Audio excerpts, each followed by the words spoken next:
Word of the day, Titanic. What it means. Titanic means having great magnitude, force, or power. Can you share with some examples?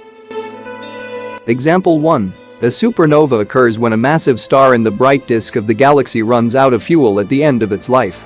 With no fire in its belly to beat back gravity's inexorable pull, the star implodes and then rebounds in a titanic explosion that rips it apart. Example 2. Even more impressive is that from 1976 to 1977 the band had yet to reach its commercial peak and was far from a proven arena-packing act.